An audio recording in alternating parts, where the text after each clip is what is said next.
എല്ലാവർക്കും നമസ്കാരം. സ്പിരിച്വാലിറ്റിയുടെ പുതിയൊരു അധ്യായത്തിലേക്ക് സ്വാഗതം. വീണ്ടും ഒരു രാമായണ മാസം ആരംഭിക്കുകയാണ് അല്ലേ. ജൂലൈ 17 ആരംഭിച്ച് ഓഗസ്റ്റ് 16 വരെയാണ് കർക്കിടക മാസം നമ്മൾ ആചരിക്കുന്നത്. അപ്പോൾ ഈ കർക്കിടക മാസം ആരംഭിക്കുന്നതിന് 1-ാം തീയതിക്ക് മുമ്പ് നമ്മുടെ വീട്ടിൽ ചെയ്യേണ്ട കുറച്ച് കാര്യങ്ങളെക്കുറിച്ചാണ് ഈ വീഡിയോയിലൂടെ പറയുന്നത്. ആദ്യമായിട്ട് നമ്മുടെ വീടും പരിസരവും വൃത്തിയാക്കി വെക്കണം.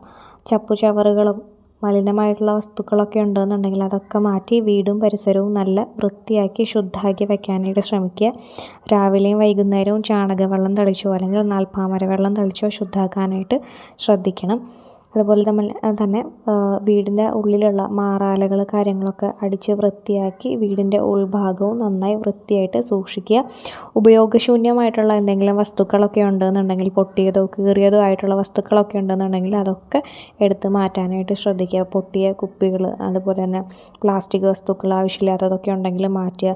കീറിയ വസ്ത്രങ്ങളോ ഉപയോഗശൂന്യമായിട്ടുള്ള വസ്ത്രങ്ങളൊക്കെ ഉണ്ടെങ്കിൽ അതൊക്കെ എടുത്ത് മാറ്റാനായിട്ട് ശ്രദ്ധിക്കണം.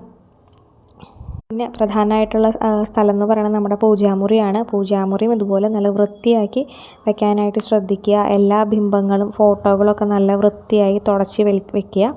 നാൽപ്പാമര വെള്ളം കൊണ്ടോ അല്ലെങ്കിൽ മഞ്ഞൾ വെള്ളം കൊണ്ടോ തുളസി വെള്ളം കൊണ്ടോ ഒക്കെ നിങ്ങൾക്ക് ഫോട്ടോസും ബിംബങ്ങളൊക്കെ വൃത്തിയാക്കാവുന്നതാണ്.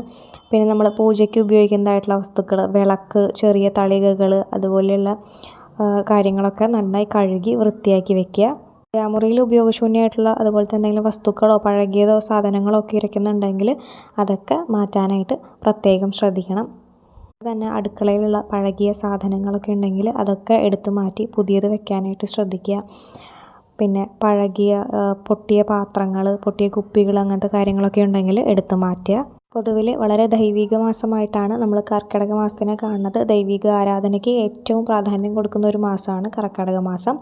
വൈഷ്ണവ പ്രാധാന്യമുള്ള മാസമാണ്. അതുപോലെ തന്നെ ലക്ഷ്മി ദേവിക്ക് ഏറ്റവും പ്രാധാന്യം കൂടിയൊരു മാസം കൂടിയാണ് കർക്കിടക മാസം.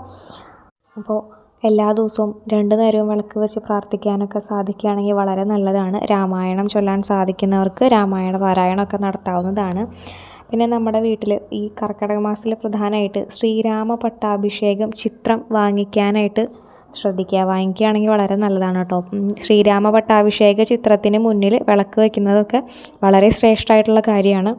സകല ദുരിതങ്ങളും മാറി ഐശ്വര്യം ഉണ്ടാവാനായിട്ട് എല്ലാവർക്കും കർക്കിടക മാസം വളരെ നല്ലതായിട്ട് ആചരിക്കാനായിട്ട് സാധിക്കട്ടെ. എല്ലാവർക്കും ദൈവിക അനുഗ്രഹം ലഭിക്കട്ടെ.